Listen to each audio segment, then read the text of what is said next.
Assalamualaikum warahmatullahi wabarakatuh. Salam sejahtera bagi kita semua. Shalom, Om Swastiastu, Namo Buddhaya, salam kebajikan. Selamat pagi, Bapak Ibu hadirin sekalian. Pagi. Ya, terima kasih atas responnya. Kita akan segera memasuki sesi yang sangat penting yang membahas tentang harapan dan solusi bagi pasien gagal ginjal, yaitu melalui transplantasi ginjal. Untuk memandu kita dalam memahami persiapan hingga pemeliharaannya, telah hadir seorang pakar yang rekam jejaknya sangat mendalam di bidang ini.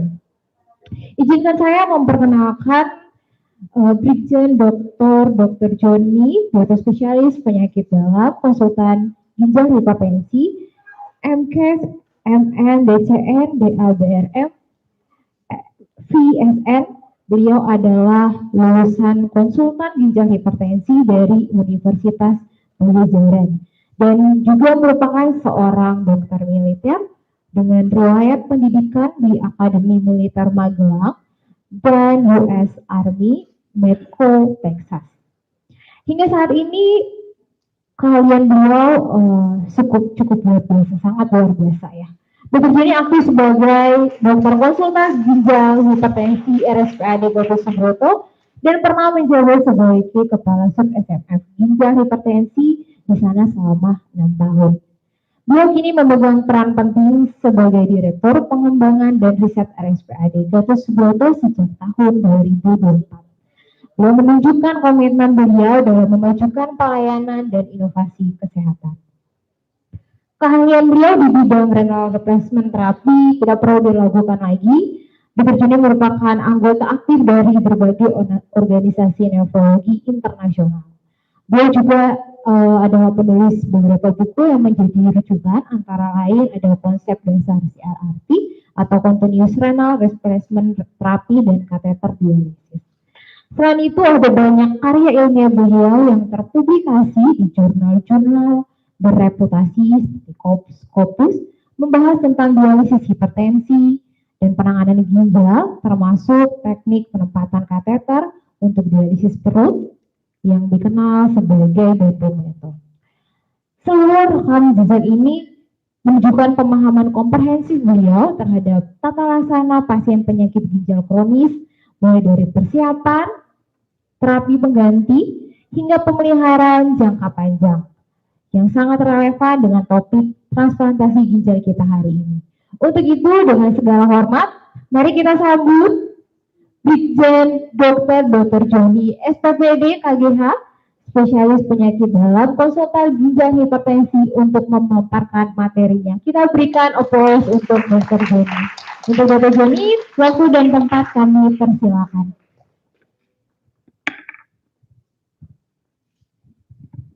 Terima kasih Dr. Riana.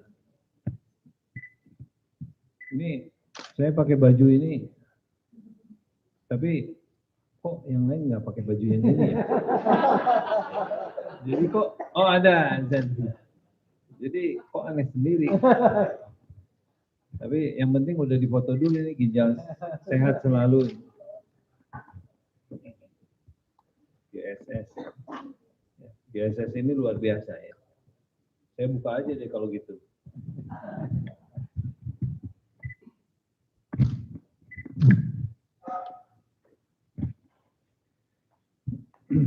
Baik, assalamualaikum warahmatullahi wabarakatuh. Salam sejahtera buat kita semua. Shalom, selamat siang. Saya terlambat apa enggak ya? Kan jam 10 sampai jam 1. Jadi jam 11 saja. Udah gitu mampir ke OKA dulu lagi masang ini alat untuk cuci darah. Karena ada pasien yang mau cuci darah. Ya. Saya senang sekali 2 minggu yang lalu ya, Bapak, ada Pak Husin, ada Ibu Cucu datang ke kantor saya sore ya. Nunggu berapa lama Pak kita? Oh lebih. Jangankan tamu, pasien aja nunggu berjam-jam itu kan kadang-kadang. Terlalu banyak pekerjaan. meminta kesediaan saya dalam kepengurusan. Ya, saya langsung jawab bersedia. Karena saya lihat di grup itu GSS itu sangat aktif, bagus sekali gitu kan. Jadi hari ini saya agak terlambat karena apa? Karena ada cangkok, ya. Dan kondisinya kemarin agak kurang bagus, sampai tadi malam masih kita konsultan ke jantung, paru, anestesi untuk memastikan operasinya baik gitu. Kita berdoa biar mungkin bentar lagi jam 12-an atau jam 1 udah selesai. Padahal masih muda, 35 tahunan lah. Hari ini ada cangkok ke-18, ya. Besok cangkok ke-19. Tahun ini tidak mencapai target kayaknya. Karena target kita 25. Tapi kita kebut tahun depan. Yang antri udah banyak, ada 26 pasang. Saya lihat banyak ke sini nih pasangan-pasangannya ada di sini nih. Yang mau cangkok di tempat saya. Mudah-mudahan nanti seminggu sekali kita bisa cangkok. Makin lama makin sudah terbiasa makin cepat, tapi tetap kita tidak boleh ceroboh. Transplant ini sangat bagus, sangat baik. Kenapa? Karena kan ginjal ganti ginjal. Dan tentunya orang bisa sehat itu dengan satu ginjal. Minggu kemarin saya praktek, ya, di sini di bawah malam, hari Senin kalau nggak salah. Saya USG ginjalnya 1. Tapi pasiennya nggak apa-apa. Usianya juga udah agak tua. Berarti dia memang dari kecil ginjalnya nggak ada, yang sebelah. Jadi dia cuma ada sebelah kiri doang. Itu buktinya bahwa orang itu bisa hidup dengan satu ginjal. Jadi tidak perlu takut. Punya 2 pun kalau rusak, ya cuci darah juga kan. Walaupun punya 2 gitu. Ya. Jadi punya 1 itu tidak masalah. Ya. Baik, hari ini kita sharing sedikit tentang ginjal dan tentang cangkok ginjal, transplant ginjal. Ya. Kebetulan transplant ginjal di Indonesia itu sekarang sudah, pokoknya orang sakit ginjal di Indonesia itu enak banget gitu loh. Dalam tanda kutip. Nggak mau kan, semua juga enak banget juga nggak mau gitu. Siapa yang mau sakit ginjal kan nggak ada. Maksud saya berbeda dengan di Malaysia. Saya pernah di Malaysia. Training pemasangan CAPD, ya, dengan peritonoskop. Kalau metode Bandung itu kita yang buat, karena waktu saya dengan almarhum Prof. Ruli dengan Prof. Budi itu bikin satu yang simpel, yang supaya CAPD itu bisa dipasang di mana saja. Itu kan tidak bius total, biusnya cuma bius lokal, seperti pasang CDL. Nah itu masih saya pakai, sampai saat ini saya sudah pasang kurang lebih 600 pasien untuk metode itu. Nah waktu saya di Malaysia, itu kalau cuci darah di sana, itu tetap bayar 50 ringgit sekali cuci. Jadi kurang lebih sekitar 150.000 ya waktu itu, tahun 2014. Terus berobat itu ke poli, itu bayar 10 ringgit. Jadi sekitar 30 ribuan ya, 10 ringgit. Di Indonesia nggak ada yang bayar. Nggak ada yang bayar. Nol semuanya, termasuk cangkok. CAPD kalau metode Bandung tidak di laparoskopi, nggak bayar juga. Pasang alat dari mulai CDL temporer, CDL tunnel, Simino, nggak ada yang bayar juga. Cuci darah nggak bayar juga. Ya. Jadi Sangat bersyukur kita di sini. Jadi nggak punya biaya pun asal bisa datang bisa ditangani. Gitu. Nggak mampu dibayarin pemerintah preminya, ya kan, PBI. Jadi sangat mudah, termasuk cangkok. Nah, cuman ada cumannya, operasinya nggak bayar, persiapannya yang bayar, kan? Gitu, ya persiapan. Ya tapi sangat bersyukurlah operasi yang 1 M itu persiapannya cuma bayar mungkin 80 juta gitu total, kalaupun itu pun kalau swasta semua. Kalau sebagian BPJS yang bisa BPJS, yang nggak bisa mungkin cuma 50 jutaan. Ya, gitu. Tapi 50 juta cangkok kan sangat luar biasa. Ya. Dan kita di Indonesia cangkoknya masih sedikit sekali. Ya. Karena apa? Karena aturannya belum jelas. Orang masih takut disangka jual beli. Itu yang masih belum jelas. Oleh karena itu kita sudah mengusulkan revisi peraturan Menteri Kesehatan.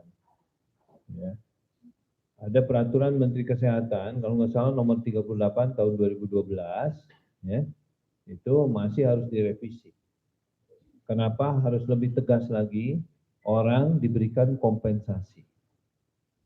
Ya dong, donor itu terganggu, nggak ada yang nggak terganggu, karena prosesnya itu lama, bolak-balik ke rumah sakit.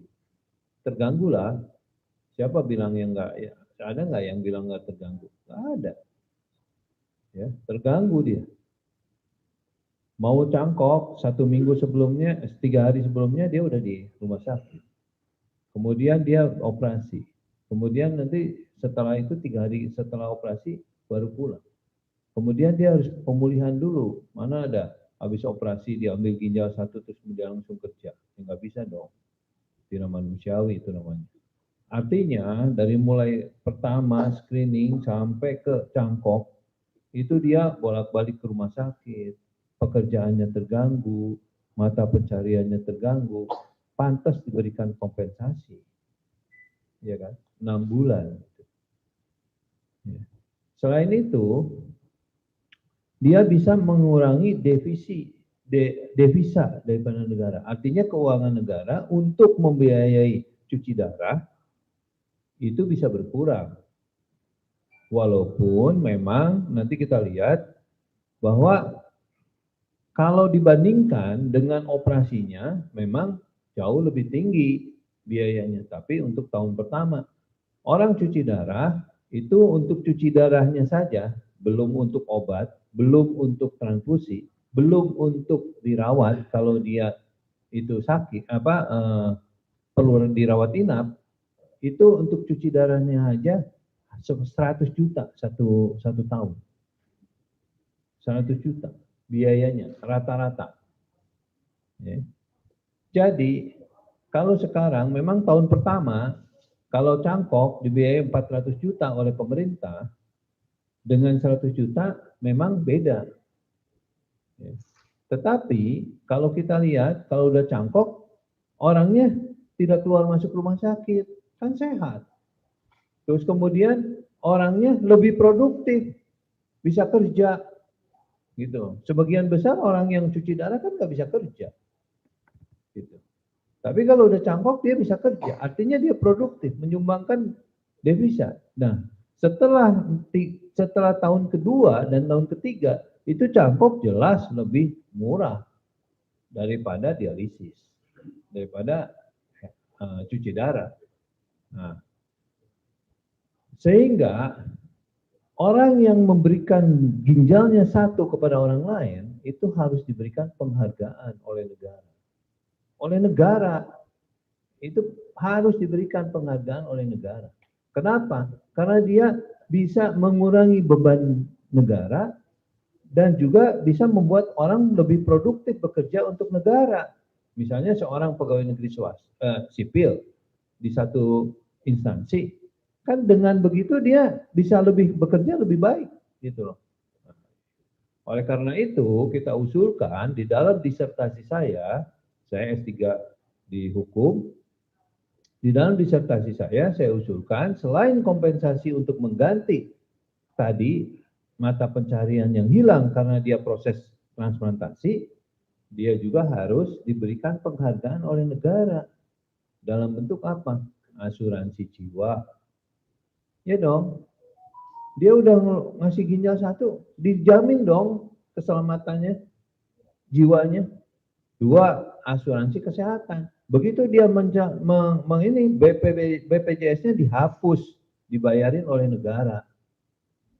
Itu salah satu penghargaan oleh. Nah, dengan begitu orang tidak ragu lagi kalau mau menjadi donor karena jelas jaminannya gitu loh. Jaminannya jelas, penghargaannya jelas, kompensasinya juga jelas. Itu yang sedang kita usulkan supaya peraturan Menteri Kesehatan yang tahun 2012 itu dirubah, ya, direvisi, direkonstruksi kalau bahasa hukumnya. Itu yang sedang kita upayakan, kita berikan masukan kepada pemerintah. Supaya apa? Supaya transplantasi ginjal ini makin banyak. Gitu. Baru nanti setelah itu kita bergerak ke transplantasi pakai jenazah atau kadaver atau dari orang yang meninggal. Di Jakarta tahun 2016 saya presentasi di Kementerian Kesehatan, ya, saya diundang presentasi tentang transplant. Saya bawakan namanya transplant kadaver. Kalau orangnya udah meninggal, itu namanya transplant kadaver. Satu hari, ya, atau 1 tahun, yang usia 20 sampai 40 tahun, yang dia sehat gitu kan, yang berpotensi memberikan ginjalnya, itu di Jabodetabek, Jakarta, Bogor, Bekasi, ya kan, Tangerang, 1000 yang meninggal di jalan. 1000. Ya. Jadi nggak heran, kan naik motornya juga kayak gitu kan, serba salah sini. Jadi jebret meninggal gitu. Nah, itu berarti sehari 3. Sebulan, setahun 1000, sehari 3. Kan bagi 360. Ya, rata-rata 3. Berarti harusnya saya nggak perlu lagi cari pusing-pusing donor itu. Meninggal, jebret, ambil, bawa ke RSPAD, pasangin, kan gitu. Kan lebih bagus lagi kan?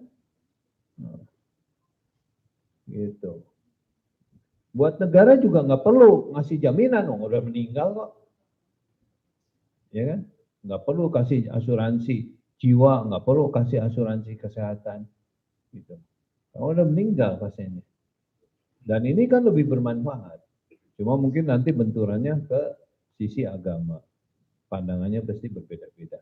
Tapi fatwa MUI itu ada membolehkan donor dari jenazah. Jadi sebetulnya itu harusnya bisa dilaksanakan di kita. Karena banyak banget gitu. Berarti 1 bulan, ya, kalau sekarang dari 3 itu 1 aja coba diambil. Ya, dari 3, 1. 3 yang meninggal, 1 diambil. Berarti kan sehari bisa 2, karena ginjalnya kan 2 kanan kiri, bisa dipasang 2. Ya kan? Sebulan bisa 60. Setahun 720. Ya. Ciputra habis pasiennya. Cuma 250 soalnya. Yang sekarang lagi cuci darah. Habis pasiennya itu. Satu rumah sakit tutup. Ya kan? Mitra, ada berapa di sana? 100, habis tutup, gitu loh. Lama-lama habis itu. Ya. Dan kalau dikuburkan kan percuma tuh ginjal tuh. Ya. Kalau begitu coba hebat banget. Ya. Jadi satu bulan itu pemerintah bayar misalnya 1 miliar ke sini, nah, kan dia bisa menghemat 1 miliar. Ya. Jadi itu permasalahan-permasalahan yang ada saat ini di kita, yang tentunya sebetulnya sangat mudah diperbaiki gitu. Ya, supaya apa? Supaya cangkok ini makin banyak. Ya. Kalau di Amerika 1 tahun 10.000 cangkoknya. Ya. Di kita paling 150 ya, 1 tahun. Ya. Jadi itu memang yang harus kita ini apa dorong terus supaya cangkok ini makin lama makin banyak. Biar tempat-tempat cuci darah itu tutup semua. Ya. Gitu. Saya lebih senang kalau orang nggak cuci darah lagi. Iya, dikiranya senang saya kalau pasiennya banyak yang cuci darah, enggak juga. Kalau ada pasien, kalau bisa ya jangan cuci darah dulu lah. Gitu loh. Kalau datang ke saya, ya, diupayakan supaya jangan cuci darah. Ya. Apa dengan diberikan obat atau yang lainnya. Jadi kita ke slide-nya di mana ya? Ah, kecil gini kelihatan tuh dari belakang. Hah? Kelihatan? Ya. Saya diberikan judul ini, persiapan dan pemeliharaan transplantasi ginjal. Bisa? Udah nggak tembus ke TV ini. Tuh. Ya kan? Ya. Lanjut. Nah, transplantasi ginjal itu, ini ya, nih ditanamnya di sini. Makanya di CT dulu, dilihat dulu ini, bagus nggak nih pembuluh darahnya. Nih, yang merah ini adalah pembuluh darah arteri. Yang biru itu adalah pembuluh darah balik. Balik dari mana? Dari ginjal. Menuju ke mana? Menuju ke jantung. Kalau ini dari jantung ke ginjal. Yang merah. Yang putih ini, ya, ini adalah saluran kencing. Nah, ditanam di sini, saluran kencingnya jadi pendek karena langsung ditanam ke sini, ke kandung kemih. Ini kandung kemih. Jadi ginjal yang lamanya nggak dibuang, jadi punya 3. Kalau punya 10 ya 8 kali cangkok. 8 kali operasi punya 10 kan ditambah 8. 8 tambah 2. Ya, 10. Nah, kecuali kalau ininya kista. Kista sampai sini, sampai bawah. Kan nggak ada tempat dong untuk nempelin. Ya terpaksa kita buang dulu di kistanya. Yang sebelah sini. Tapi yang sebelah sini nggak kita buang. Yang sini gitu kita buang. Nanti udah dibuang, sebulan kemudian baru cangkok. Gitu. Kok nggak sekalian aja? Ya bisa aja. Secara sederhana pemikirannya bisa aja. Ini dibuang, hilang, ini tempel gitu kan. Nah, tapi ingat, nempelinnya kan bukan pakai lem. Ngejahitnya juga susah. Itu. Makanya operasinya 5 jam, 6 jam. Makanya jantungnya harus bagus kalau sebelum operasi.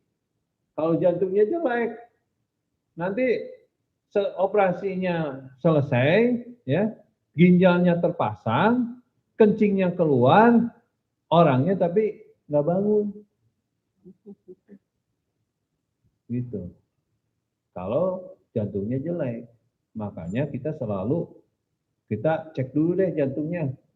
Benar, baik, benar. Nah, kadang-kadang kalau saking semangatnya kan, padahal naik tangga aja udah ngos-ngosan dia. Bilangnya, enggak, saya sehat, gitu loh. Nah, supaya jelas, udah cek ke jantung. Kita kirim ke jantung. Nanti di echo, lihat mompanya berapa persen. Kalau lebih dari 50%, oke kita lanjut. Tapi kalau kurang dari 50%, ya risiko. Mau nggak? Ya nggak apa-apa. Ya terserah. Ayo kita jalanin.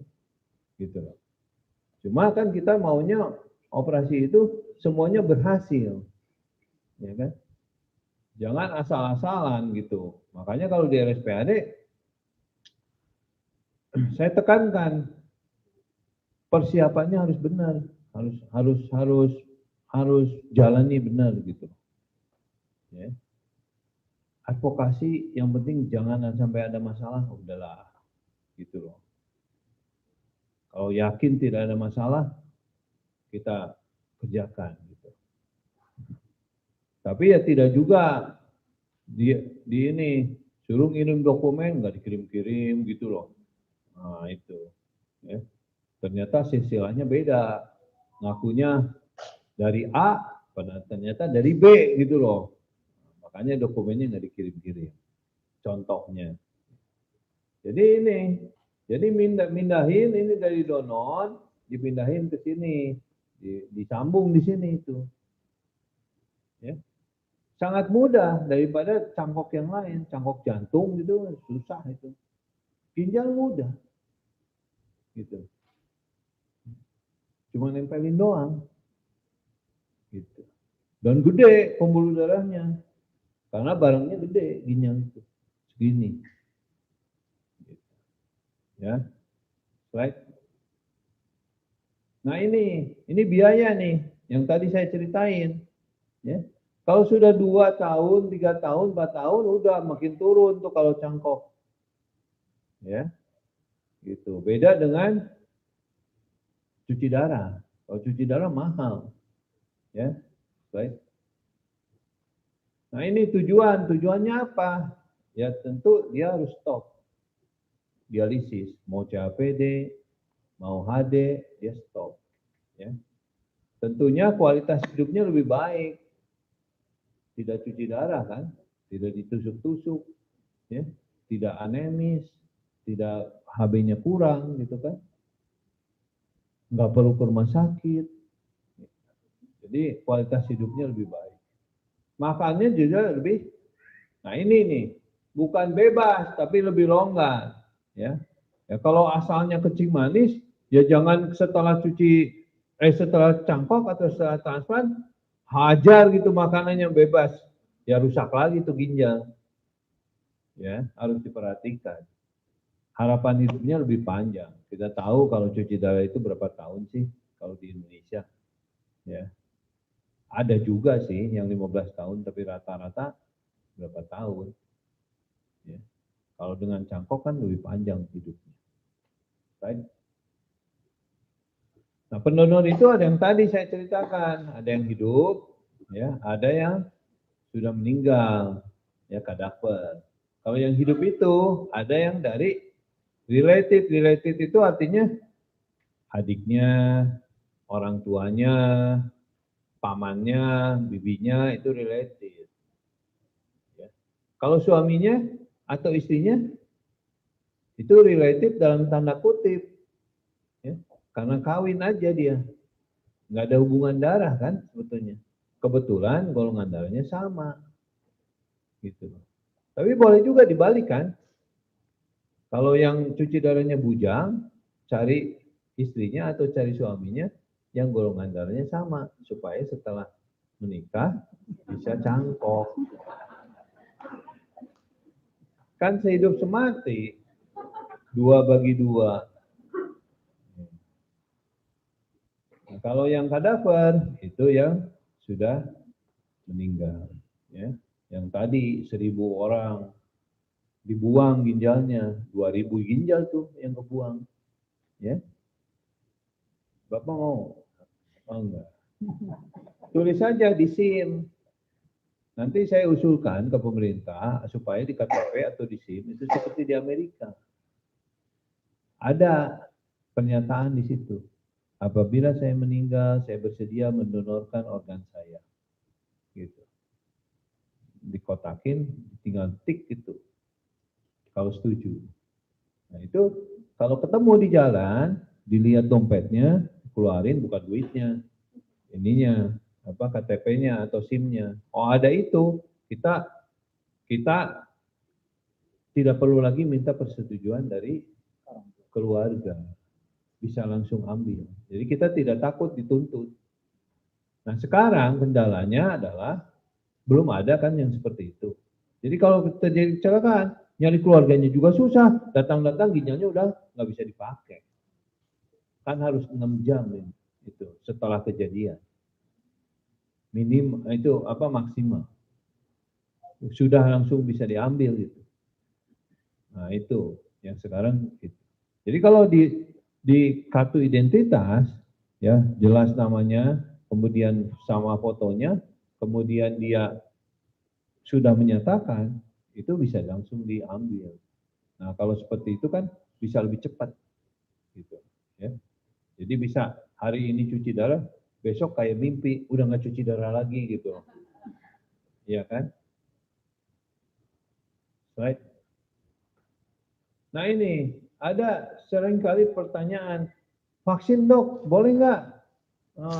Kan takut karena pasien-pasien pasien-pasien cangkok itu kan minum obat untuk nurunin imun kan seumur hidup kan itu walaupun awalnya tinggi terus kemudian nanti lama-lama kita kurangi.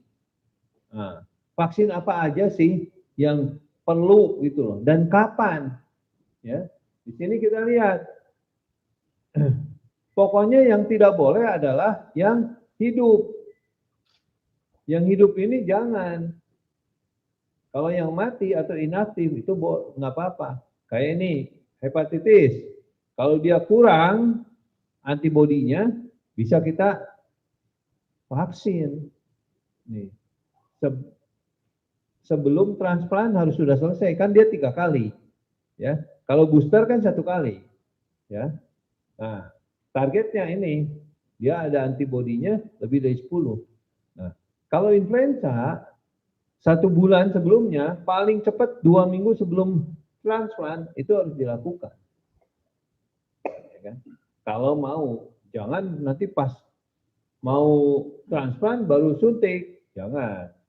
Ya, walaupun dia inaktif virusnya, tapi karena daya tahan tubuh kita itu diturunkan rendah, itu bahaya dia bisa muncul dia. Ya. Karena ini itu adalah virus yang diinaktifkan, yang tidak aktifkan. Artinya dia masih virus statusnya, cuma tidak aktif. Tapi daya tahan tubuh kita turun, dia bisa muncul lagi. Nah, oleh karena itu, seperti ini, pneumokokal. Ini kan untuk pneumonia, bakteri ini kan. Nah, ini harus minimal 2 minggu sebelumnya sudah selesai. Tidak boleh disuntik dalam mau transplant minggu depan, minggu ini minta suntik gitu, nggak boleh. Ya, minimal kalau saya sih 1 bulan lebih aman, gitu loh. Kan ini kan minimal 2 minggu. Nah, kalau saya 1 bulan. Oh mau cangkok dok, saya mau vaksin, boleh. Nah, kalau udah ada jadwal ya nggak boleh gitu loh. Misalnya udah dijadwalkan hari ini 29. Ya jangan gitu, minggu lalu baru suntik gitu, jangan. Kalau mau ya Oktober yang lalu, sebulan yang lalu, ya. Ini kan kalau COVID yang lain, yang banyak adalah ini kan 1, 2, 3 itu ininya apa tuh untuk vaksin, ya. Nah, influenza itu setiap tahun, ya. Nah, kalau pneumokokal itu harus lihat jenisnya apa dia, ya. Ada PCV 20, 15, ya. Nah, ada yang 23 gitu. Ini beda ya ininya, apa jenisnya. Jadi harus diperhatikan ininya, apa jenisnya, ya. Slide. Nah, ini persiapannya. Tentunya pemerintah kalau persiapan, kalau ini kan penerima resipien. Ya, tentu kita persiapannya lebih sulit. Kenapa? Orangnya sakit. Kalau donor, orangnya sehat. Jadi cuma coba psikisnya bagus nggak? Ke jiwa kan dia konsultasi, ya benar dia nggak takut gitu loh, nggak takut kehilangan ginjalnya satu. Terus kemudian layak dioperasi apa enggak? Dibius, tentunya dia konsul ke jantung, konsul ke paru, konsul ke anestesi, cukup kalau pendonor. Ya, awalnya kita screening dulu, benar nggak ginjalnya bagus, kan gitu. Ada nggak kencing manis dia? Sekarang mah jangan dianggap masih muda, nggak akan ada. Enggak. Ya, bisa aja gulanya tinggi, tensinya tinggi, bisa sekarang. Masih banyak yang muda-muda itu ada hipertensi, ada kencing manis. Ya. Tentunya itu kita periksa dulu lengkap. Seperti medical check up lah minimal. Ya. Cek terutama kita fokus ke ginjal. Cek fungsi ginjal, cek kencingnya, bocor apa enggak, kalau pendonor. Setelah itu bagus, di USG. Karena kreatinin normal, ginjal satu juga kreatininnya normal gitu loh. Kalau ginjalnya cuma satu, masa diambil satu lagi? Ya, nggak punya ginjal dong dia. Gitu. Makanya di USG, benar nggak ginjalnya ada dua, ada kista apa enggak, ada batu apa enggak, ada sumbatan apa enggak, dilihat. Oh ini bagus, ya ginjalnya dua, dua-duanya berfungsi bagus apa enggak? Ayo. Orang yang kencing manis, ginjalnya gambarnya bagus, tapi dia cuci darah. USG-nya bagus. Oleh karena itu, supaya yakin, renogram, GFR periksa, pakai nuklir. Karena itu standarnya, gitu. Dipastikan ginjal kanan berapa fungsinya, ginjal kiri berapa fungsinya. Oh ini bagus dua-duanya. Ayo maju advokasi. Ya. Maju advokasi. Ya. Advokasi lolos, aduin darahnya, ya bukan kepalanya diaduin, darahnya yang diaduin. Crossmed, HLA, DSA. DSA itu donor spesifik antigen. Kemudian HLA. HLA itu untuk apa? Untuk melihat kalau kita cangkokan, ini ada risiko nggak ditolak dalam jangka waktu yang singkat. Itu namanya rejeksi akut. Tapi kalau DSA itu untuk yang jangka panjang. Nanti kira-kira setahun lewat, aman nggak nih ginjalnya? Kan kita maunya terus tuh. Nah, itu dari DSA. Kalau crossmed, itu pada saat dioperasi, itu bermasalah apa enggak? Kalau dia darahnya beradu dengan ginjalnya yang kita pasang, kemudian dia pecah darahnya, bahaya dong. Gitu. Makanya harus kurang dari 5%. Gitu. Kalau kurang 5%, berarti golongan darahnya sama, berarti dia cocok. Gitu. Ya. Jadi itu persiapannya. Setelah itu, baru kita cek virusnya. Ada nggak virusnya itu loh? Virus-virus yang CMV, ya, cytomegalovirus, herpes simplex virus 1, herpes simplex virus 2, yang aneh-aneh lah. Kenapa ini di belakangan? Kenapa nggak dari awal? Karena ini biayanya mahal. Ya, periksa ini itu sekitar 4 juta, 5 juta. Kalau dari awal, kemudian ini nggak jadi, buat apa? Gitu. Oleh karena itu, setelah advokasi sudah pasti nih, ginjalnya bagus, secara hukum tidak ada masalah, baru kita periksain. Termasuk mencocokkan yang tadi. Karena apa? Biayanya mahal. Ada yang mencocokkan dari awal gitu, saking semangatnya pengen cepet gitu. Udah cocokin aja. Tahu-tahu ginjalnya di USG ada batunya. Jadi periksanya 35 juta terbuang percuma. Gitu. Makanya tahapannya diikutin. Jangan pengen cepat, semangat.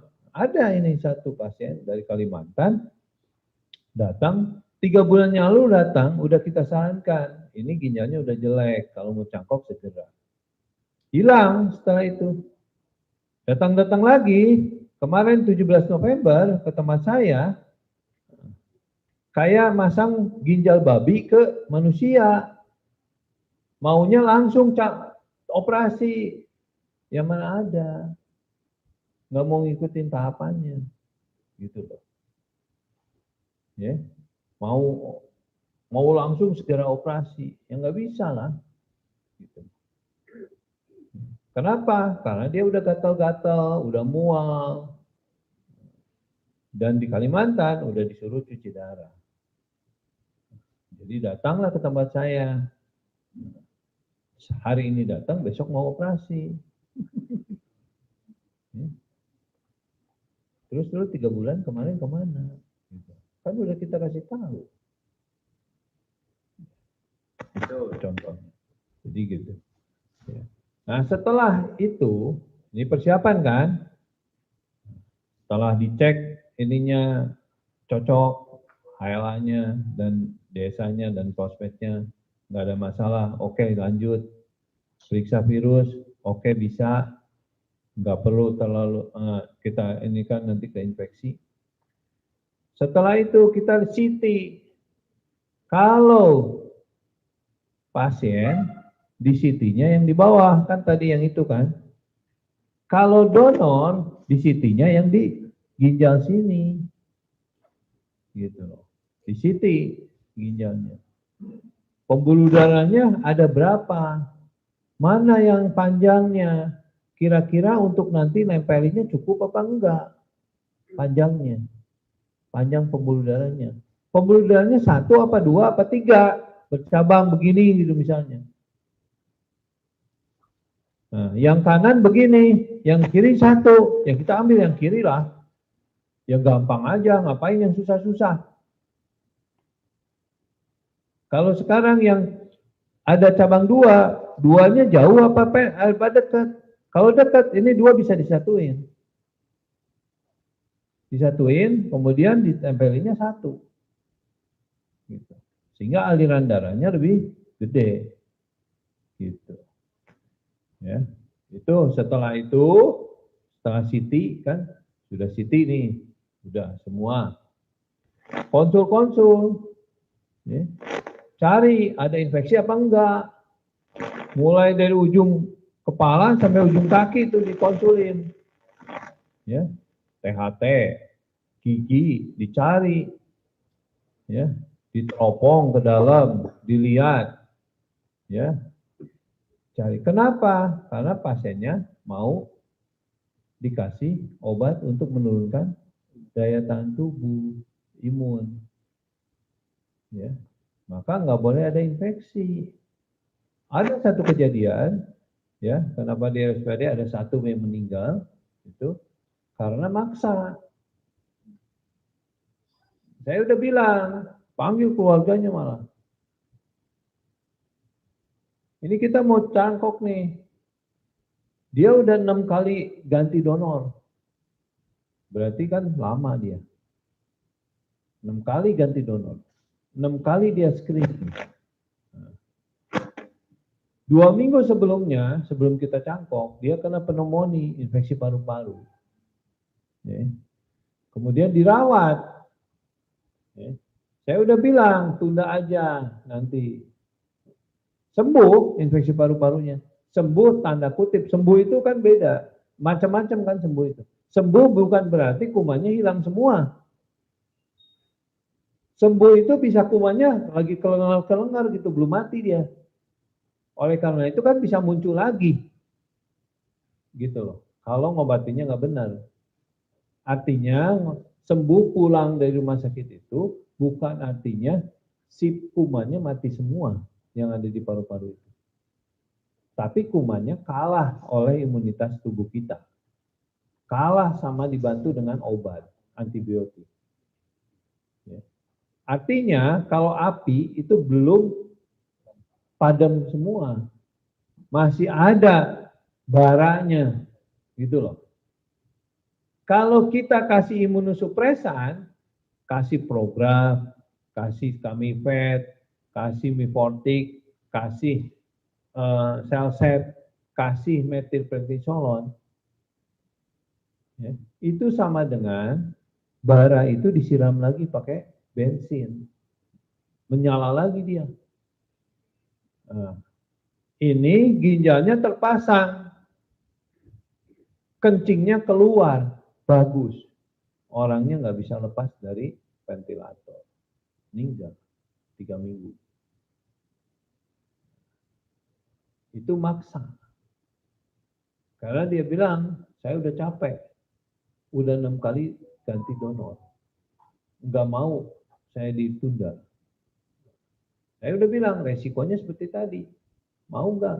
Pokoknya nggak apa-apa, pokoknya saya ini tanda tangan. Itu yang harus kita hati-hati. Termasuk yang hari ini dicangkok. Sampai jam 12 malam saya masih pantau. Udah panggil lagi tuh dokter jantung, panggil lagi dokter paru, panggil lagi anestesi. Yakinkan ini pasien bisa dioperasi. Gitu loh. Karena kalau kita batalkan begitu saja kan kasihan juga. Gitu. Jadi kemarin sore di echo dulu, dilihat, oh fungsi jantungnya bagus gitu. Ya, kita harus hati-hati. Kalau itu sudah semua, kita jadwalkan. Ya, kita jadwalkan. Tentunya ada yang dapatnya cepat, ada yang dapatnya nanti belakangan gitu ya. Saat ini ada 26 yang antri untuk cangkok.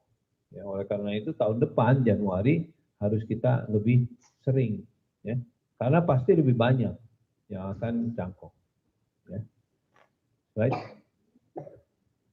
Berikutnya sudah ini, ya, yang donor, ya. Right.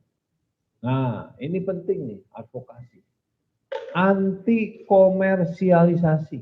Jadi tidak diperjualbelikan gitu loh. Kan seringkali, dok saya mau cangkok. Dokter bisa nyediain ginjalnya enggak? Loh, saya bukan tukang sayur. Ya, gitu. Kalau di Mang-Mang ada tuh saya bilang, yang pakai sepeda motor itu loh, ke komplek-komplek, ada, tapi ginjal sapi.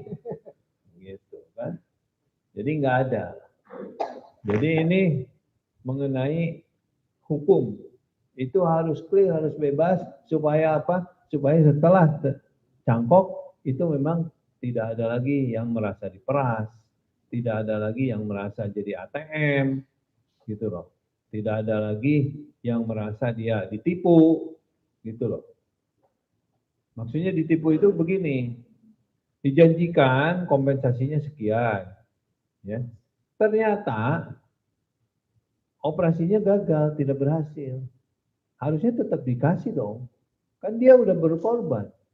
Atau sudah dilakukan transplant, terus kemudian yang menerimanya hilang. Gitu loh. Nggak mau lagi terima kontaknya dihubungi sama yang memberikan gitu loh. Nah, itulah bikin kita ribut. Ya. Dan itulah menjadi celah daripada polisi untuk menangkap gitu loh. Gitu. Ya. Jadi ya saling mengerti, saling menghargai, saling punya etika itu biar semuanya aman gitu loh. Ya. Jadi kalau tidak bisa memberikan kompensasi sekian, ya jangan janji sekian gitu loh. Jadi jangan janji palsu, jangan merayu. Itu yang perlu kita lindungi hak dan kewajiban daripada pendonor maupun penerima. Gitu. Ya. Right. Nah ini jaga kesehatan, ya. Ya saya kira ini udah wajar, ya. Dan yang penting ini mentalnya siap enggak. Jangan dia mau cangkok bukan keinginan sendiri, tapi karena dia menghindari istrinya ngomel terus, gitu. Ya sudahlah, ayo cangkok gitu loh. Karena yang pengen cangkok istrinya sebetulnya, bukan dia, bukan pasiennya. Nah ini bermasalah juga, ya, gitu. Dia secara mental tidak siap untuk operasi. Dia takut operasi besar soalnya. Dia tidak yakin dengan operasi, gitu loh. Tapi karena toanya nggak berhenti terus aja gitu kan, nggak lagi makan, nggak diranjang, nggak di ini, terus ngomong, gitu. Apalagi terakhir, ya udah, kalau kamu nggak cangkok kita pisah aja. Wah udah, itu ancaman berat itu, ya. Tapi itu terjadi, ada. Saya udah capek katanya, nganter-nganter kamu ke rumah sakit, gitu loh. Saya udah capek ngurus kamu, gitu. Makanya cangkok, nah gitu kan. Berarti kan itu kan dipaksa. Dia sebetulnya hati kecilnya nggak mau, nggak siap. Itu pasti gagal. Itu pasti gagal dan pasti bermasalah. Gitu. Ya. Ada satu kejadian. Ini udah deal nih, udah oke, udah mau. Donornya laki, donornya perempuan, ininya laki. Apa yang nerimanya? Nah, yang nerima ini karena usianya udah agak sepuh, udah agak ini, punya anak-anaknya kan. Ini yang bantu di rumah dia. Nah, bertengkar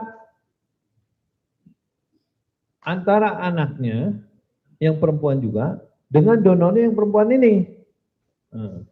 Dan si donor ini bilang, memang dari awal dulu sejak saya kerja di tempatnya di Bapak itu, memang saya nggak cocok sama anak ini gitu loh. Sampai dia telepon ke kita, saya tidak rela, saya merasa diintimidasi. Saya bilang, kalau seperti ini batalkan. Saya batalkan kan, datanglah pendonornya, yang mau nerimanya itu, resipiennya. Kenapa dibatalkan? Saya bilang, gini, ginjal itu sesuatu yang hidup. Dia punya rohnya loh. Ada rohnya itu di situ tuh. Jadi kalau ini roh, ginjal yang hidup ini kita pasangkan, sementara dia nggak mau di situ, nggak akan benar. Nah, mau nggak Bapak saya pasang, terus kemudian 1 bulan kemudian cuci darah lagi? Gitu. Jadi jangan main-main, ini bukan barang mati. Ini barang hidup. Ada jiwanya, ada rohnya. Dia ngerti. Gitu. Jadi harus benar-benar dia rela gitu. Jangan ada rasa terpaksa. Kalau dia rasa terpaksa, kalau yang tadi terpaksa dia cangkok karena istrinya ngomong terus kan. Nah, kalau yang ini terpaksa dia kasih karena tidak enak, karena dia sudah janji gitu. Padahal kita udah kasih tahu pada waktu dia advokasi, ya bukan saya, karena saya bukan tim advokasi, karena saya adalah tim transplant, tim cangkok. Ya. Tidak boleh di dalam tim advokasi. Jadi tidak boleh saya mempengaruhi orang untuk supaya bisa dicangkok, gitu, bisa mendonorkan. Gitu. Ya. Nah, jadi melakukan transplant itu harus benar-benar dia tidak rela gitu, baik gitu. Nah itu pasti berhasil, pasti bagus hasilnya. Ya. Tapi kalau dia ada terpaksa sedikit saja pasti bermasalah itu. Baru selesai cangkok aja udah bermasalah dia. Kencingnya nggak keluar lah. Itu terjadi loh. Ini sekarang yang lagi cuci darah lagi. Kurang apa? Dari 16 gen, 5 cocok. Orang cuma 2, 1, 0 kadang-kadang, nggak ada yang cocok. Walaupun golongan darahnya sama. Ini 5, jadi kita yakin bakal bagus. Dipasang, nggak keluar kencing. Terus kita coba kasih obat. Ya. Berhasil. Sebulan kemudian, nggak kencing lagi. Itu terjadi. Gitu. Jadi tidak menjamin kecocokannya 5, 16, kalau ginjal itu dia tidak mau ada di situ, tidak mau dia dipindahkan, atau tidak mau di tempat orang itu nggak akan benar. Ya, karena ginjal itu sekali lagi hidup dia. Ya, jadi jangan, itu bahaya. Ya, nggak bakalan berhasil. Jadi jangan pernah maksa, merayu, kasih imbalan yang besar atau gimana gitu. Jangan. Lebih baik kita lihat dulu orangnya, kalau memang benar dia rela, dia ini, nah itu baru bagus. Ya. Itu dari segi ininya. Ya, mental ini penting. Ya. Oke, slide. Ini operasi yang besar, butuh bius total, lama, jantungnya harus bagus. Ya. Jadi bukan mengada-ngada. Datang ke saya, nggak semua saya suruh ke jantung dulu. Tapi kalau saya lihat, aduh ini kayaknya nggak bagus ya, nggak segar gitu loh, nggak kelihatan bagus performanya. Tapi dia pengen gitu kan, ya kita harus hargai. Ya sudah, cek ke jantung. Kalau kata jantung nggak ada apa-apa, nggak ada masalah, boleh silakan lanjut. Ya, gitu. Itu kan penting. Satu lagi, HB-nya harus bagus karena operasinya panjang, kemungkinan perdarahan besar, operasinya besar, HB-nya harus bagus. Gitu. Coba kalau HB-nya 6, kita operasi, perdarahan, habis itu darahnya. Ya. Resiko itu nanti. Ya. Dan supaya cocok, jangan transfusi. Tunggulah kalau dia udah transfusi, ya, tunggu 6 bulan setelah sel darah merah yang ditransfusikan itu mati semua. Kan dia punya masa hidup, hidupnya 120 hari, ya, 4 bulan, ya, di perut, ya, lanjut. Ya, ini setelah operasi, ya, setelah cangkok. Slide, lanjut. Nah, dirawat, kalau donor 1 minggu, kalau yang nerima 2 minggu, ya lebih lama. Kalau nyeri ya kasih pereda nyeri, dipantau fungsi ginjalnya, kencingnya diukur gitu. Kalau awal-awal tiap jam diukur itu.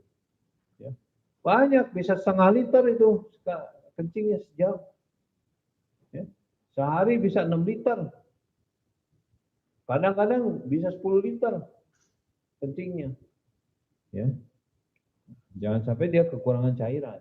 Oleh karena itu kalau orang habis cangkok, berat badannya turun.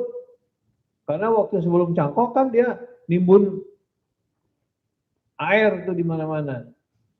Pada waktu cangkok keluar semua tuh airnya. Ya. Bisa turun 10 kilo. Ya. Nah, dia minum obat-obat menekan imunitas. Ya, slide.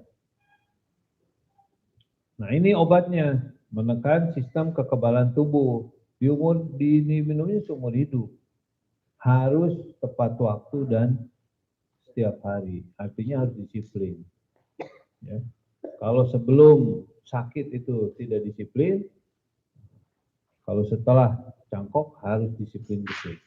Ya, disiplin makan, disiplin minum obat. Ya. Baik. Nah, ini pola hidup sehat setelah cangkok. Ya, garam jangan terlalu banyak. Ya. Boleh makan masakan Padang juga boleh, kan udah sehat, ya. Tapi jangan tiap hari lah makan Padang, gitu kan. Boleh makan nasi goreng, tapi jangan tiap hari makan nasi goreng gitu. Boleh makan Indomie, tapi jangan tiap hari makan Indomie gitu. Ya sebulan sekali boleh. Ya. Sehat, seimbang, olahraga, minum obat tepat waktu, hindari infeksi. Ya. Jadi pakai masker kemana-mana. Ya. Walaupun sudah ini, karena sadarilah bahwa dia daya tahan tubuhnya lebih rendah daripada orang lain.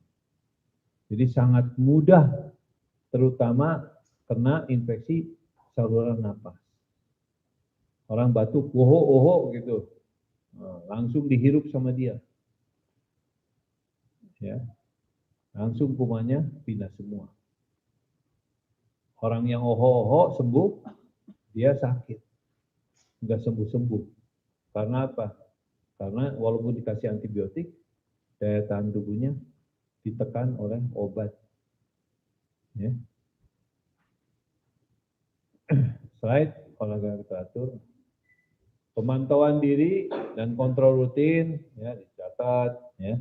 Biasanya kalau awal-awal rajin sekali karena takut ini, takut itu, takut ini, takut itu kan.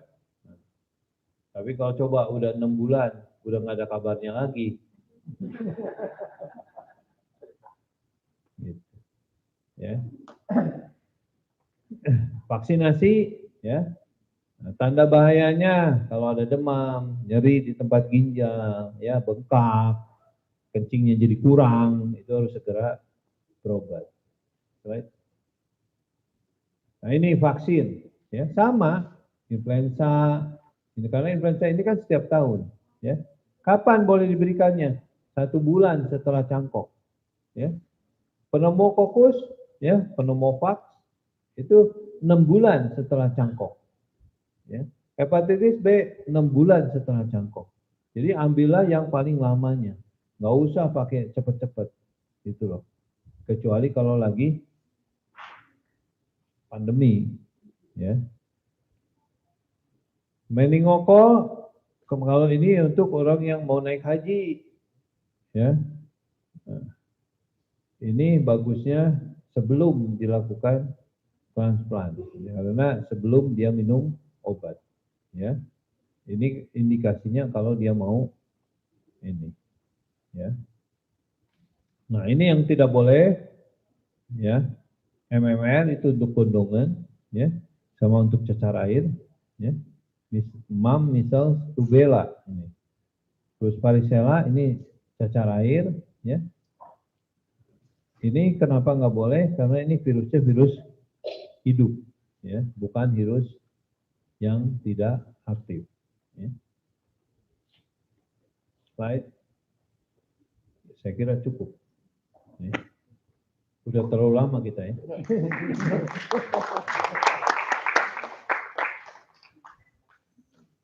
Ya. Masih ada yang mau nanya? Nggak bosan? Masih pengen apa? Udah lapar kan? Tinggal makan kita.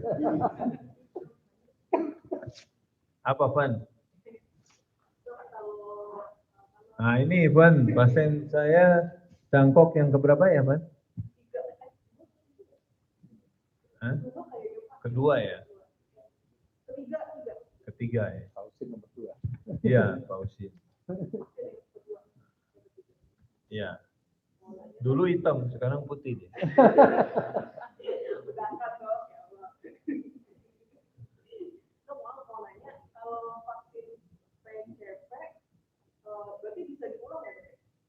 Bisa, tapi bagusnya kalau sudah kena imunosupresan, minimal dia 6 bulan.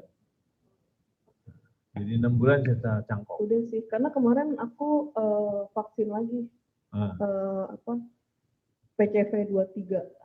Ya. Berarti boleh ya, Dok ya? Pneumokokus kan? Iya, pneumokokus. Ya. Boleh. Boleh ya? Oke. Kan kemarin kan banyak yang influenza ya. Iya, betul. Jadi banyak orang yang mikir ini jangan-jangan COVID balik lagi ya. Gitu. Berarti boleh ya, Dok ya? Iya. Kasih dong. 6 bulan setelah cangkok. Terus sama nanya lagi, Dok, yang kedua. Kalau misalnya nih dok, kita punya stok program biasa gitu, 1 mg.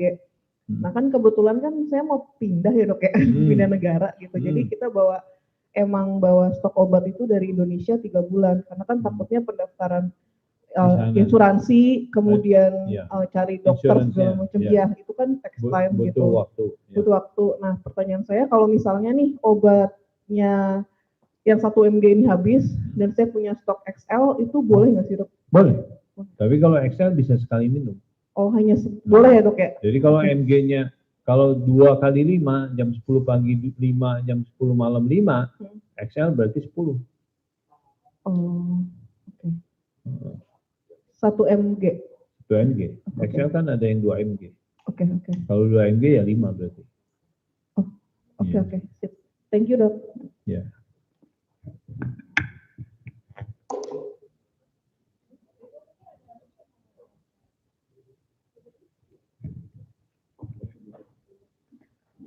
Nama saya Robita sendiri, saya baru melakukan transplant 2 bulan lalu. Oh udah ya? Ya, di RSCM. Oh iya. 1 bulan setelah saya selesai transplant, saya kena herpes zoster. Ya, atau cacar api. Pertanyaannya adalah gini, apakah saya perlu vaksin gitu untuk berikutnya nanti? Yang kedua, Herpes? Ya. Herpes zoster? Iya. Jangan. Ya. Jangan. Dia karena vaksinnya vaksin hidup. Pertanyaan kedua adalah apakah tidak berbahaya untuk ginjalku dok? Karena memang Apa tuh? Tidak berbahaya untuk ginjal saya. Berbahaya untuk ginjal? Ya, kalau udah sembuh enggak? Oh, gitu Karena ya? kalau virus itu kalau udah sembuh dia kalah sama daya tahan tubuh kita. Enggak, jangan khawatir, enggak akan bahaya. Cuma kalau zoster itu kena saraf kan dia. Ya, jadi agak sakit, nyeri gitu. Ya, dan itu susah hilang.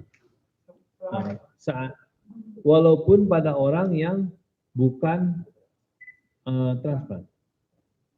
Itu menghilangkannya gimana? Hah? Berdoa dan bernyanyi. Lama itu Pak, bisa 5 tahun baru hilang. Berdoa dan bernyanyi. Dengan bernyanyi hilang dia sakitnya. Dialihkan sana. Ada lagi? Ini mendonorkan. Iya, saya yang mendonor kartu suami. Iya. Cuma tambah pengalaman tadi kan beliau kakak itu ini memang kita itu ya kodratnya sebagai wanita ya. Iya. Jadi lebih banyak pendonor wanita daripada lebih banyak pendonor istri daripada pendonor suami. Karena suaminya yang penyakitan mungkin. Suaminya banyak penyakitan. Jadi bersyukur ya. Jadi istri ya. Karena sehat berarti kan. Saya terkesan sekali tadi yang dokter bilang, memang sih kalau nggak ikhlas memang nggak bisa terima ya suami ya. Nggak bisa. Iya, memang benar, saya diedukasi katanya kalau istri itu kalau mendonor ke suami organnya lebih cepat katanya dikenali gitu juga katanya. Iya. Yang jadi karena pertanyaan hatinya saya sudah sih, satu. Ya saya mau tanya, tadi kan kakak itu tanya tentang program. Nah, selama ini kan saya minim pengetahuan, ternyata program itu memangnya ada macam-macam ya ternyata istilahnya kandungannya. Oh, saya mau program tanya itu kandungannya adalah tacrolimus. Terus tadi kok ada yang berapa? Ada XL sama apa tadi? XL sama, itu slow release. Itu maksudnya apa dong? Kalau slow release dia jadi minumnya sekali. Supaya orang itu tidak minum 2 kali. Kalau yang dari pemerintah itu selama ini yang jenis lain ya berarti yang istilahnya yang kan minumnya 2 kali. Yang XL juga ada dari BPJS ya. Ada. Iya. Oh gitu. Karena harganya juga mirip sih. Tergantung rumah sakitnya. Ya tergantung rumah sakit. Oh berarti kurang lebih sebenarnya kita Tapi kalau bisa minumnya tanya, 6 ya. Kalau XL sekaligus terlalu banyak. Kalau suami saya ini kan sekarang sudah 2. Dan itu sebetulnya menghindari orang salah minum. Karena kan jam 10 malam mungkin terlewat gitu kan. Nanti besoknya dicek takronya, karena ini obatnya obat yang dia indeks terapeutiknya sempit. Kalau kelebihan, dia nggak bagus juga buat ginjal. Kalau kekurangan, resiko rejeksinya tinggi. Gitu loh, resiko penolakannya besar. Gitu. Jadi minumnya itu harus tepat waktu. Terus kemudian periksanya harus tepat juga. Nggak boleh setelah minum obat. Harus pas waktu mau minum obat diperiksanya gitu loh. Nah, itu kan ada maksudnya gitu. Jadi kalau XL dia karena minumnya sekali menghindari dia terlewatnya yang jam 10 dan pemeriksaannya tentu kita lebih percaya karena dia kan sekali misalnya pagi jam 10, jam 8 diperiksa gitu kan, diambil darahnya gitu kan. Nah, itu. Berarti kita kalau contohnya suami saya kan di RSCM, berarti tergantung rumah sakitnya, kita nggak bisa mengajukan gitu ya sejauh ini seperti apa? Tergantung dokternya ya. Kalau suami saya kan minumnya dia pagi sama malam memang. Rata-rata kebanyakan begitu. Saya baru tahu tadi kan. Kenapa begitu? Karena dari gini, memberikan imunosupresan, ya, memberikan obat untuk menekan daya tahan tubuh, itu ada yang disebut dengan ada fasenya. Jadi nggak dari awal begitu aja gitu, enggak. Misalnya metilprednisolon. Waktu awal itu diinduksi, tubuh kita ditekan habis itu dengan dosis yang besar, dosis yang tinggi. 100 mili gitu loh. Miligram. Padahal setelah itu kan minumnya cuma 8 mili kali 2 gitu kan. Nanti dikurangi lagi, tinggal 4 mili gitu kalau sudah 3 bulan gitu kan. Nah, jadi program juga sama. Isinya kan takro. Oh, kalau di Indonesia ada 2, ada program, ada taksograf gitu. Nah, itu juga karena awalnya itu kita nggak mungkin dong kita kasih 10 langsung gitu. Pasti semua XL itu setelah nanti dia stabil. Nah, itu prinsipnya. Setelah dia stabil, kan kita kenapa untuk mencapai stabil itu perlu periksa takronnya juga. Awalnya kan 5 hari pertama kan tiap hari. Setelah itu kan tiap 2 hari atau tiap 3 hari. Setelah itu kan tiap minggu. Nanti kan tiap bulan. Nanti setelah tiap bulan kalau udah kita dapat yang stabil dosisnya, itu kan bisa 3 bulan sekali diperiksa takronnya. Gitu loh. Artinya kalau mau ganti ke XL, itu kita harus sudah mendapatkan dosis di mana dosis itu stabil. Tangkap ya? Ya, jadi nggak bisa buru-buru baru 1 bulan langsung ganti program XL. Karena kamu masih harus mencari dosis yang stabilnya. Gitu loh. Saya pernah nonton nih di TV ya. Nonton siapa? Bukan nonton saya. Saya pernah nonton dokter sekali, makanya saya tadi ngomong saya pernah lihat dokter. Ini ada orang yang transplant 6 tahun, dia ngomong, dosis program yang dikasih saya tuh masih sama waktu di awal, karena itu penyebabnya apa? Apakah organ ginjalnya itu? Tergantung imunnya dia. Ada sekarang yang dikasih programnya cuma 1 pagi, 1 sore. 1 pagi, 1 malam. Ada. Tapi ada juga yang dikasihnya 5 pagi, 5 malam. Tergantung orangnya. Berarti maksudnya gimana? Iya. Apa kalau dia programnya semakin sedikit berarti penerimaan ginjalnya lebih bagus gitu atau bagaimana? Oh enggak. Enggak ya, enggak juga. Pemberian itu untuk mendapatkan dosis daripada untuk mendapatkan kadar daripada takro. Jadi kadar di dalam darahnya untuk supaya dia tidak direjeksi, misalnya, ya, itu kan beda antara yang 1 bulan pertama dengan 1 bulan kedua atau setelah nanti stabil. Kalau sudah stabil kan kita maunya 5 sampai 7, gitu. Nah, kalau kita untuk mencapai itu, ya, tentunya kita dosis ini harus dinaikin, turunin, gitu. Nah, yang kita target adalah kadarnya di dalam darah. Karena dengan kadar begitu, berdasarkan penelitian, dia si organ yang kita pasang tidak ditolak. Gitu. Jadi kadarnya, bukan bukan jumlah obatnya, bukan, tapi kadar takronya.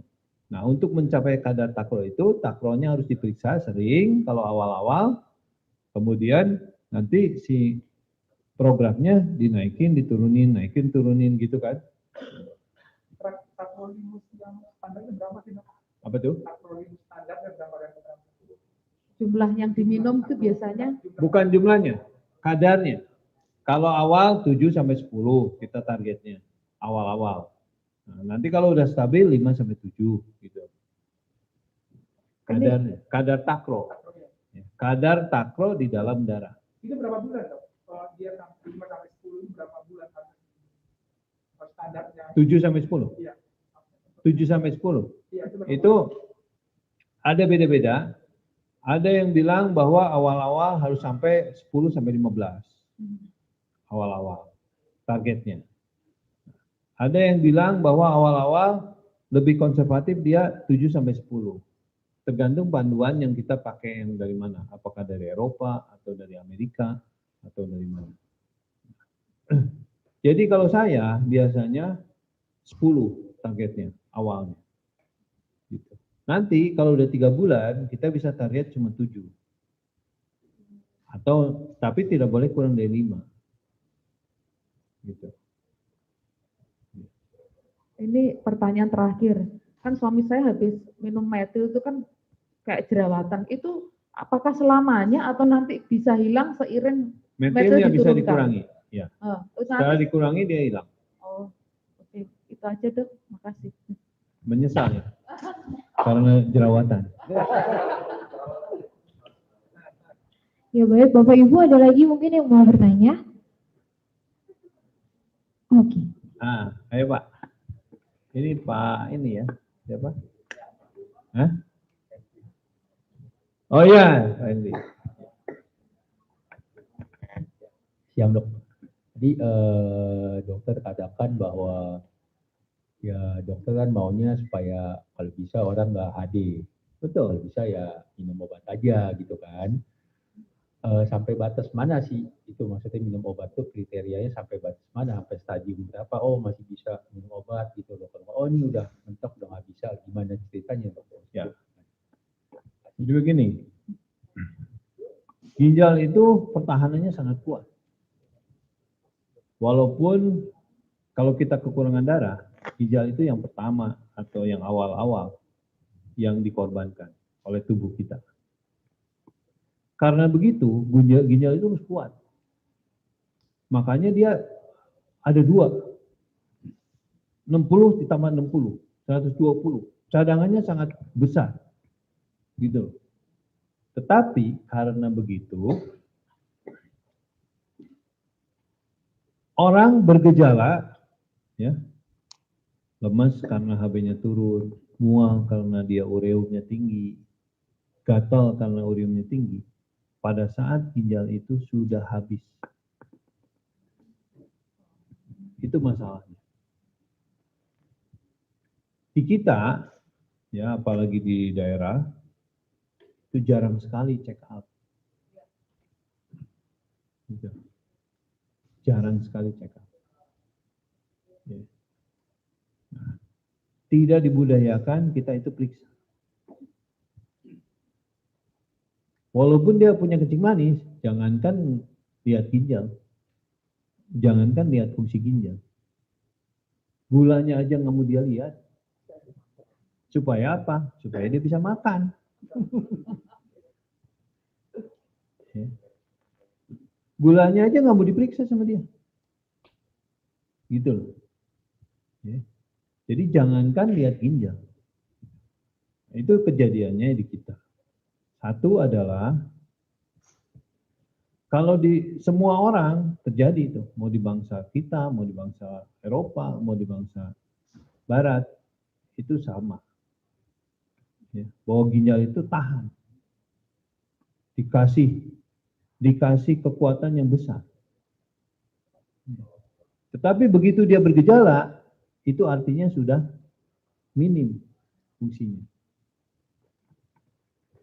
Sehingga orang datang ke kita, kebanyakan sudah minim itu. Kecuali kalau dia check up, terus tahu, oh kreatinin saya 2 nih, normalnya 1,2, saya 2. Takut dia, takut kayak temennya, takut kayak saudaranya cuci darah. Datang dia ke poliklinik saya. Nah itu yang saya maksud, kalau bisa, itu kita tidak cuci. Tapi kalau dia udah datang dengan bergejala dan fungsinya sudah minim, ya kita tawarkan alternatifnya. Ya. Sekarang udah bisa, kalau yang obat standar mah di mana-mana udah dikasih. Ya. Obat standar, obat darah tinggi, obat gula, kemudian vitamin ginjal, ABCD kan, asam folat, bisnat, gitu loh. Ya, kalsium, ya kan, vitamin D misalnya. Itu kan semua dokter juga ngasih seperti itu. Dan sepertinya ya gitu-gitu aja. Gitu. Ya.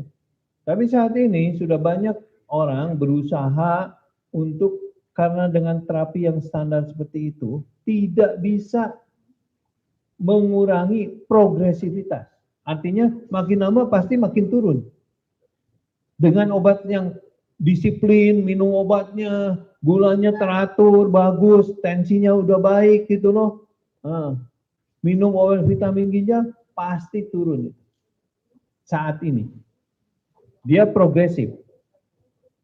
Dan irreversible. Tidak bisa kembali lagi.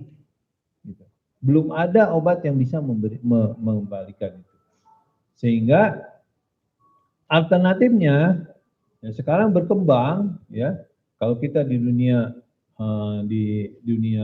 pendidikan, penelitian itu berkembang. Ya. Ada yang dikasih Chinese medical obat-obatan Chinese gitu. Dikasih kayak teh gitu. Itu bisa nurunin kreatinin ya. Kemudian ada dikasih sekretom, infus ya, atau disuntikin. Ada yang kasih stem cell. Itu adalah upaya-upaya di manakala kita berikan pengobatan yang standar, yang semua orang sudah mengakui, semua dokter mengakui bahwa itu obat standar, ya, tetapi tidak berhasil. Untuk mencegah supaya orang itu jangan jatuh cuci darah, ya kita upayakan seperti itu, tetapi itu biaya mahal. Biayanya tinggi. Jadi ilmu itu kan berkembang. Orang berupaya, kalau bisa jangan cuci darah, jangan cuci perut,